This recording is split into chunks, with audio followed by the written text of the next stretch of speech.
Assalamualaikum warahmatullahi wabarakatuh. Perkenalkan, saya Muhammad Hakim Ersyad dengan NIM 1010123005152 dari kelas TT4701 Prodi Teknik Telekomunikasi Telkom University Bandung. Di sini saya akan menjelaskan tentang apa itu IMS, Open 5G, dan juga cloud computing. Nah, untuk lesson online pada kali ini yang pertama ada arsitektur dan komponen IMS Core, yang kedua ada cara Open IMS Core mendukung layanan, yang ketiga ada konsep keterbukaan jaringan 5G, yang keempat ada arsitektur jaringan Open 5G, yang kelima ada dampak Open 5G terhadap jaringan telekomunikasi, yang keenam adalah perbandingan EASS, PAS, dan SAHS dalam cloud computing, yang ketujuh ada fitur utama dari tiga service model dan contoh aplikasinya. Oke, selanjutnya ada Open IMS Core. Pengertiannya adalah Open IMS Core adalah implementasi open source dari IP Multimedia Subsystem (IMS) yang merupakan kerangka kerja arsitektur untuk menyampaikan layanan multimedia IP. Di sini ada arsitektur sederhana dari Open IMS Core. Yang pertama adalah PCSDF atau yang bisa dibilang Proxy Conversation Control Function, yang dimana adalah titik kontak pertama untuk perangkat pengguna atau user equipment. Yang kedua adalah ICSCF Interrogating CSCF titik masuk untuk jaringan operator lain.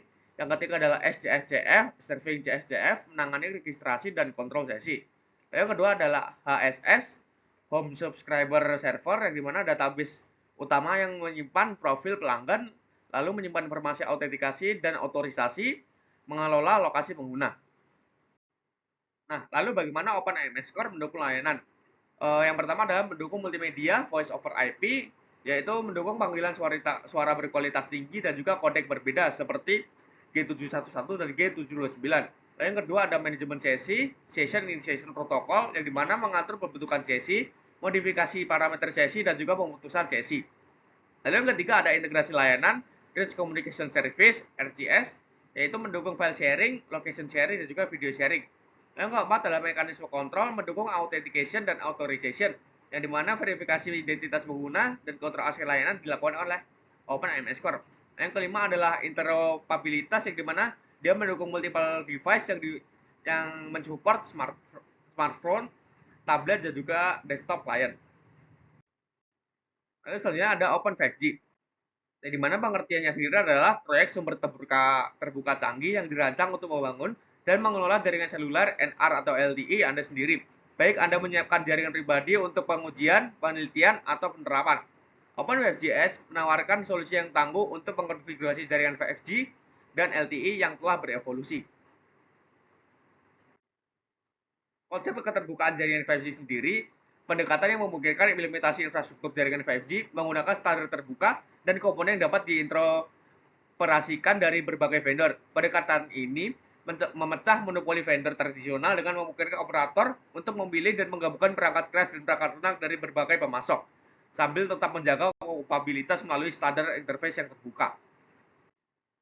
Arsitektur dari Open 5G sendiri memiliki beberapa komponen-komponen utama.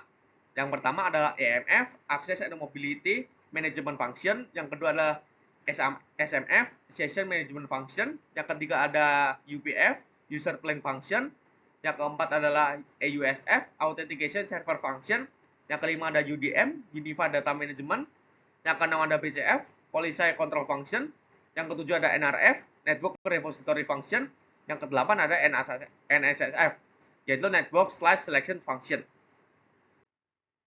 Lalu dampak adanya Open 5G sendiri, yang pertama adalah di dampak ekonomi, dia mengurangi biaya operasional.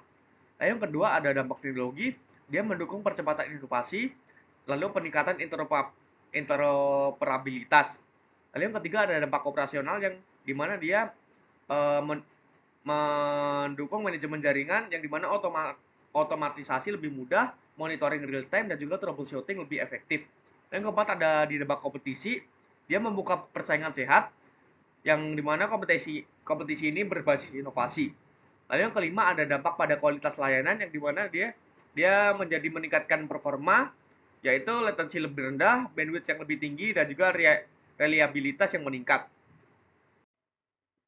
Lalu selanjutnya ada cloud computing.